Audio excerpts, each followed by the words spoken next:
All right, welcome to Witchpolice Radio. I am here with a guest who was on the show for the first time. I guess it was last year. It's been probably about a year since we last talked. And you're one of those people that has a very strong Winnipeg connection, but you're not currently in Winnipeg. But that doesn't matter because Manitoba is sort of the theme of the show, and as long as someone has some kind of roots in or links to or whatever to this province, it's makes for a good guest, I think. So I think the best way to start this off is if you want to just introduce yourself and give a bit of background about what it is that you do, because aside from that, episode last year, a lot of Manitoba listeners might not be too familiar with you yet. Yeah, that's fair.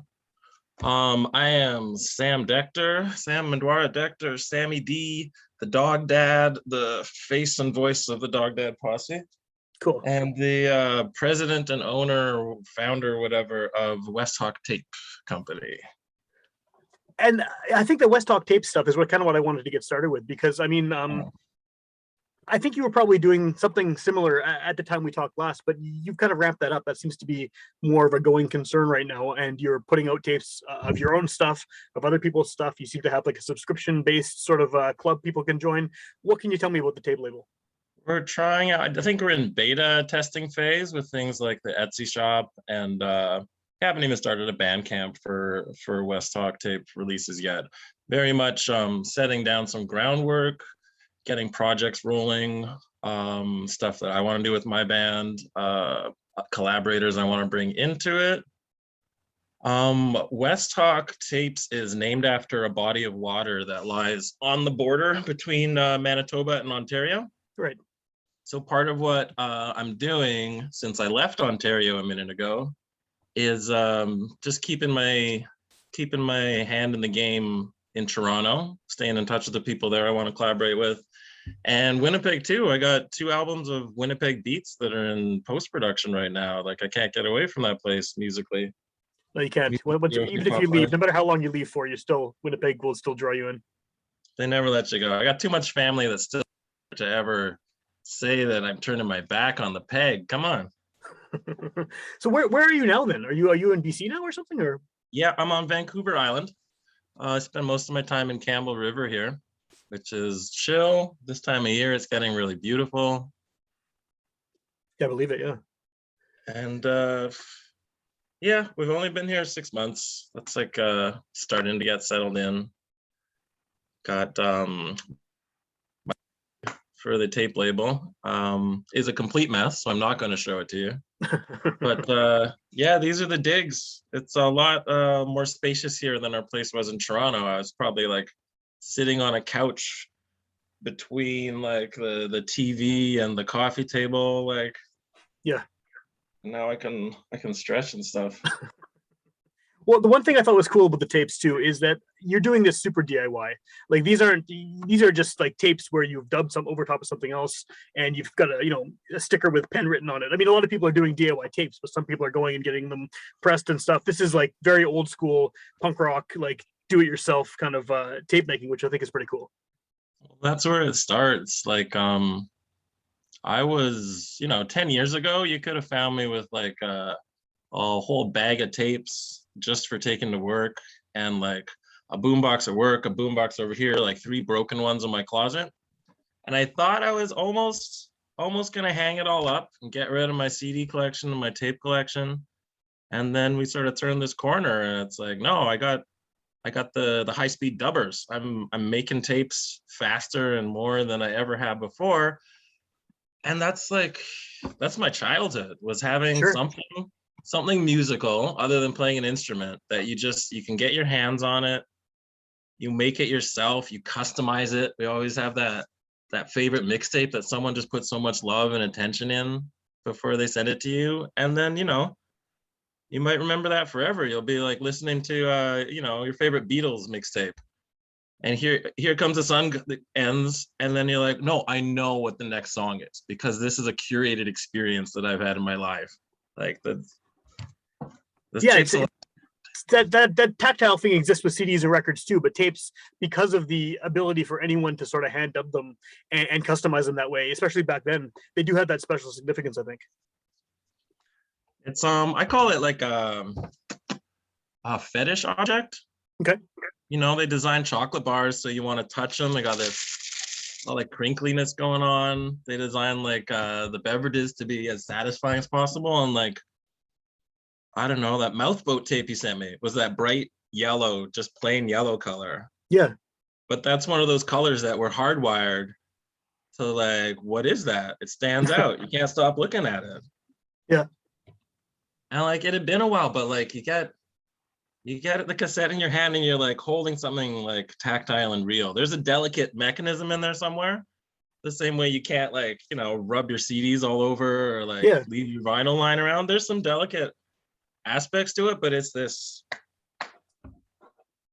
I don't know, so a physical thing that in your brain means an hour of beautiful music, you know? Yeah. Yeah. I like that. I like that. What is the idea behind the project of having people sort of subscribe and then get tapes on a regular basis? That's another kind of, I don't want to say outdated because it hasn't happened in forever, but it's an older idea that you're kind of recycling. I mean, it reminds me of the tape clubs or whatever. You spend the Columbia House and shit. It's a little like that. Everyone remembers the Columbia House catalog, the little flyer.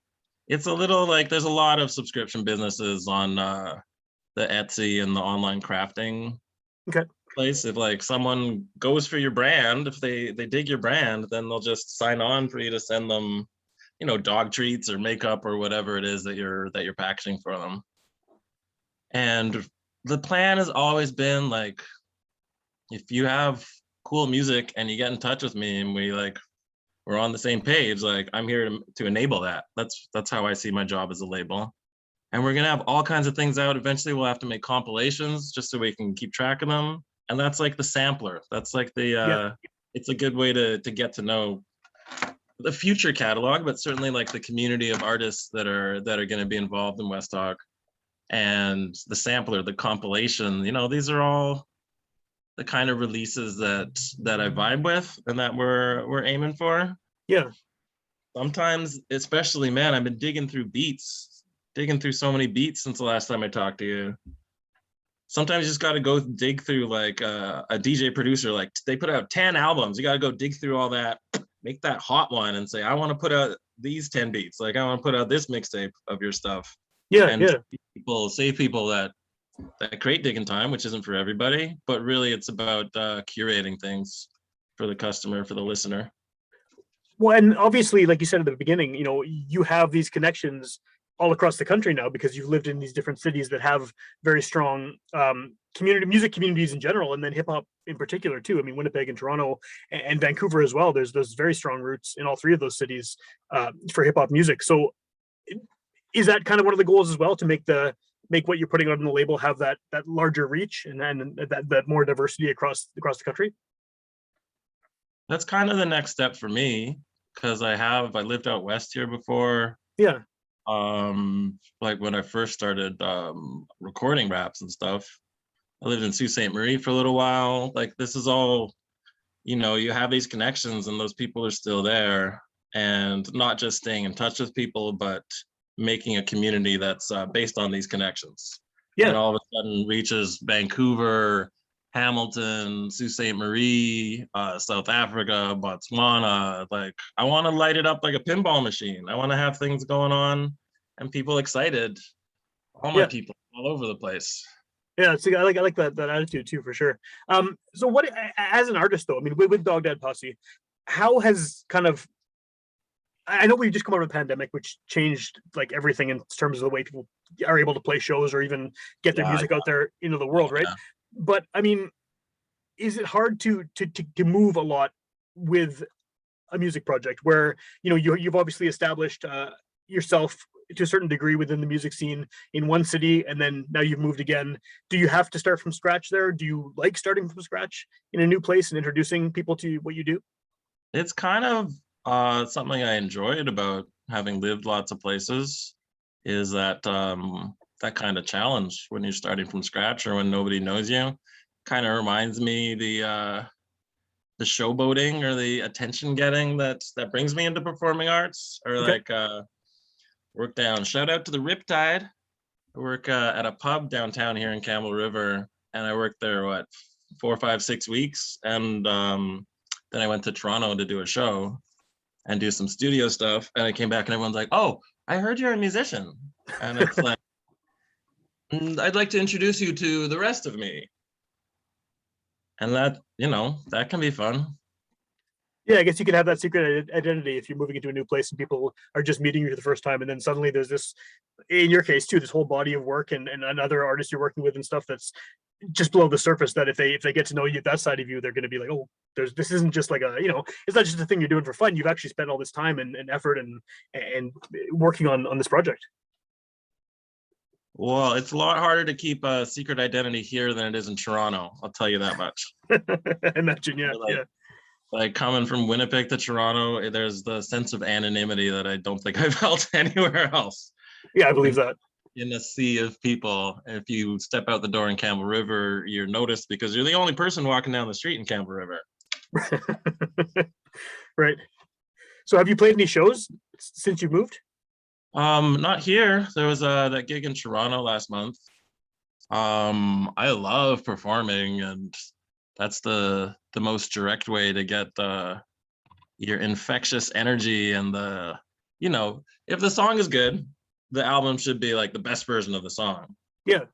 But if the song is good, you should be able to put like a little extra sauce on it live and just be giving people the excitement and the energy just directly out of yourself. Sure, yeah. And get them hooked on that. What's like a bonus? It's like giving a bonus amount of something, right? On top of what they would hear on the tape. It's just a lot of fun, and that's like the outreach and the connection stuff. And like I'm grounded here. I have a full-time job, but this is the first time I've had a good the freedom to sort of bounce when I need to be somewhere else for a show. Cool. Or for a recording session or what have you. Has this experience of doing the label and working with all these different people, and like you said, hearing music from some of these places you're hearing it is in Africa and it's in different provinces across Canada and the States, wherever else, has it affected your writing as Dog Dad Posse? Like, have you been kind of incorporating some of these things that you've heard or experienced from these other artists into somehow, whether it's consciously or not, into what you do? Yeah, that's always part of the process. And even me calling a project where I'm the only rapper, Dog Dad Posse, is Right. not really going to be followed through on until there's guest verses or like a collaborator who's on most of an album. And we're getting into that phase now. Like I say, there's 2 albums in post-production. So one of them would be with Dren. Okay. Give a shout out to all the Winnipeg producers, Dren and Gumshoe and Bazooka Joe and Yai. Did features that are getting mixed down now. Birds Across Water is bringing me some more beats through the winter, and talking to Rusty Robot about Cool. spending some time at his studio. Yeah, it's work, but it's fun work, and Yeah. it's even just that, like getting let's say the Dren beats, for example. So this is a bunch of beats of his I grabbed. Then he showed me some other stuff. So I kind of incorporated that in, but it's just beats that he already had out there. And I sent them to CE Savage and DG Walks. Shout out to Nigeria. Cool. These are 2 African rappers who were connected. Like their album right now, Hustlers Chapter. You can look it up on Spotify under DG Walks, WOKS. But that album is released through Ocean Fresh Productions, and they're based out here in BC. So I had to come to BC to make the connection with the Nigerian guys to put them on the album with the Winnipeg beats. And it's just too wild to not be fun. Yeah. Yeah. Well, and we're in an era where that's possible now too, right? I mean, it's so much easier for that to even happen. Whereas 20 years ago, that would have been, I mean, it could have happened, but it would have been a lot more kind of papers to shuffle around and then things to get right to make it a possibility. I think that's something that I carried through from quarantine collaborating too, is because it doesn't, even if you're in the same city, we're not getting in a studio together. And, rappers are used to just going to their buddies and spend a couple hours and get recorded. That's all really the setup that you need. So all of that was like a reminder of how far flung the collaboration can be, or how many people can get involved. So there's those guys. That's one DDP album. Okay. Then there is, and they're the main features throughout. They're like doing hooks. They got a couple verses on most of the songs. There might be a couple other guys on that album, but I don't know. The Gumshoe Strut has been selling me beats for a couple years. So some of these were written while quarantine was still going on. Yeah. Now we've got some Toronto people doing guests on there. Shelly Hamilton, Ida Sophia, Strawberry Short Temper. All of these guys did about half of their verses recorded last time I was in town, and we're gonna wrap that up later this month. And that's where it really feels like a posse. And like I have backup. There's people sharing that load of having to write a million bars to fill up a beautiful 6-minute beat. And like you're saying about influence, there's influence, like you get obsessed with something new, like the South African DJ and producer that we'll get, I'll show you a track of his later on, is like something I'm really soaking up and want to be focusing on my writing going forwards. I tell people this guy King Loco is the Jazzy Jeff to my Fresh Prince. That's just a dream in my heart. That's just how I want it to work. But yeah, very inspiring music, and takes me in like a distinctly African direction, as well as just like an old school hip hop direction, which is exciting for me. Which is always a good vibe to get when you're rapping. For sure, yeah. And I guess like this is it's different too, because you are, like you said, you're so used to doing these 6-minute songs where it's just you without doing the entirety of the lyrics. Yeah. Has this kind of experience of working with other people now, has that changed the way you write lyric wise, because you know that you're probably going to have someone else contributing or a shorter time frame in which to you know?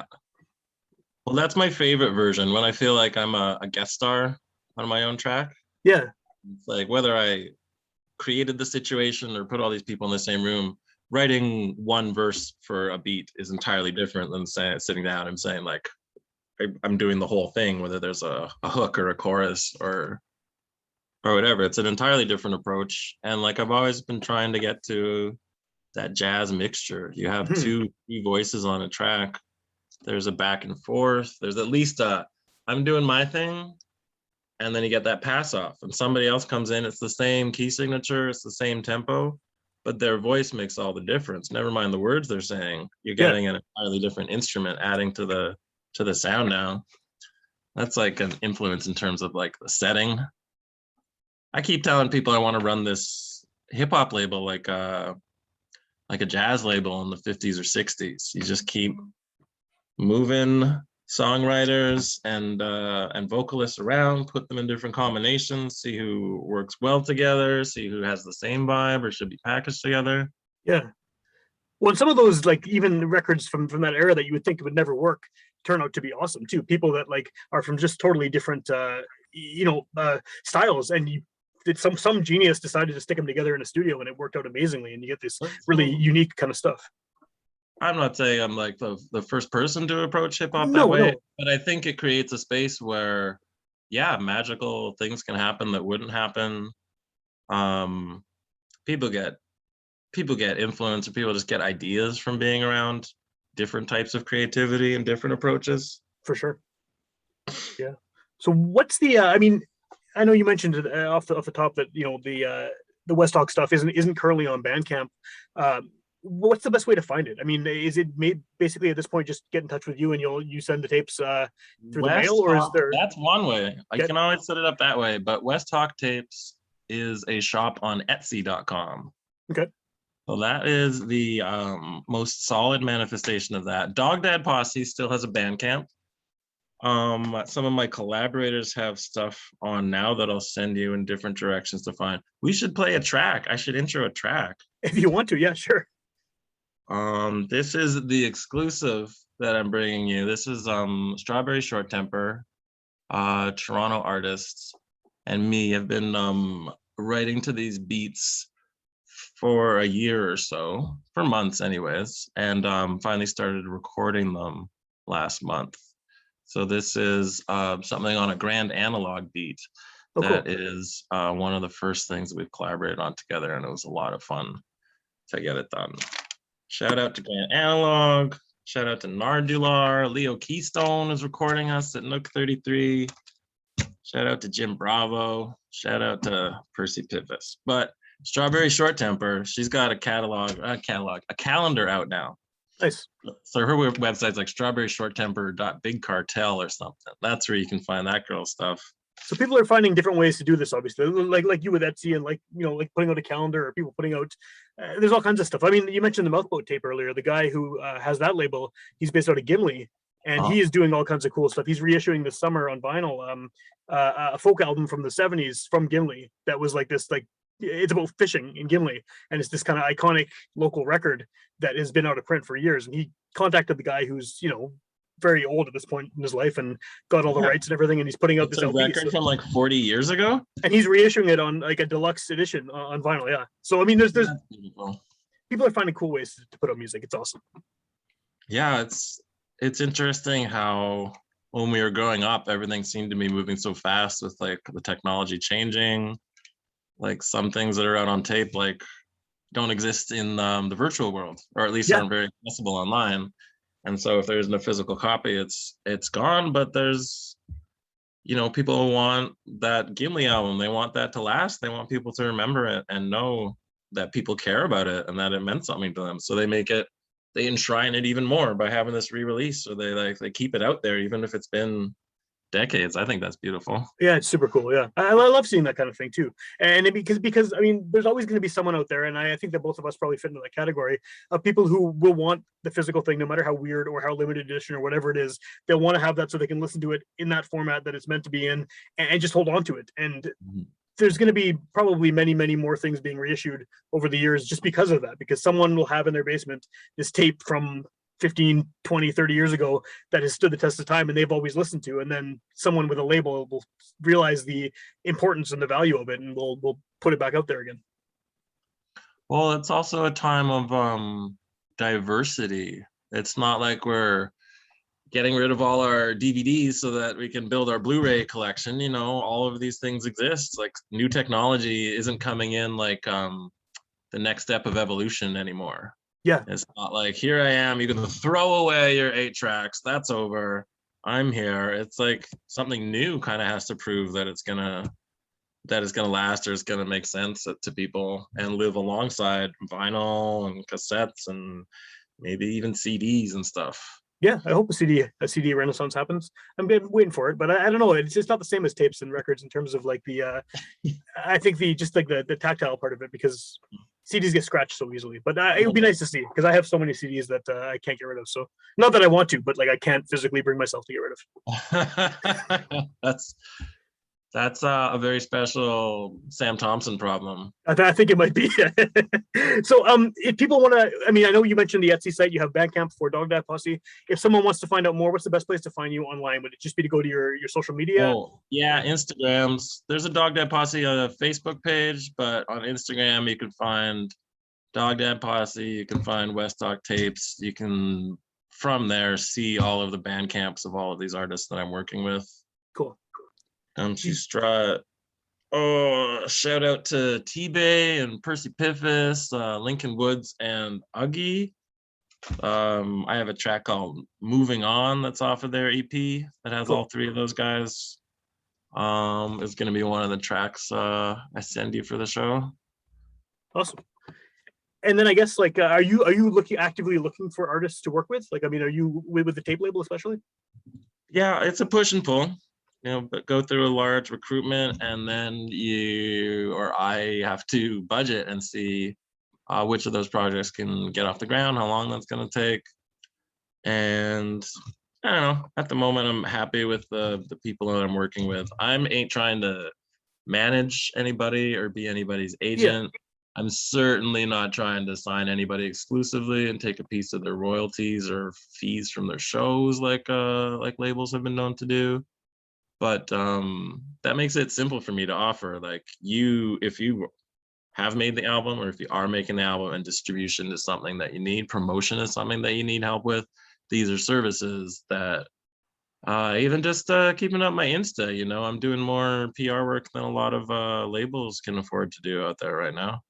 For sure. Well, because you have the ability to just do it whenever you have the time, right?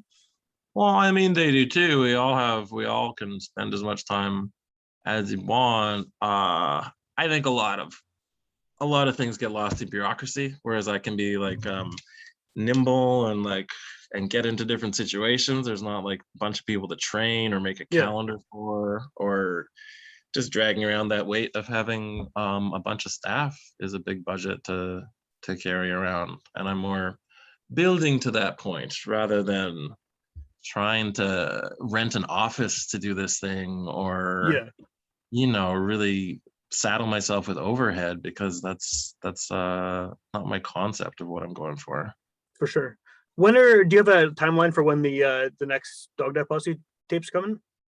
Well, we got this exclusive single dropping right here on Witchpolice Radio, which should hold people over for a little while. I was thinking like maybe by Halloween I'd have another single out. But that Winnipeg session I'm talking about is going to be the end of January. So Cool. if timing works out well, there could be a album release of some kind in Winnipeg in the new year. That's That'd be awesome. Yeah. what I'm aiming for. Well, I hope it happens. I hope it happens. It'd be nice to actually see you do this stuff live, especially with such a great supporting cast of locals who are contributing to your project too, right? Yeah. Yeah. Oh, let's talk Winnipeg locals. Let's talk about Winnipeg rappers who are awesome. Well, you know what? I do want to talk to you about Winnipeg rappers who are awesome, but just give me 1 second here.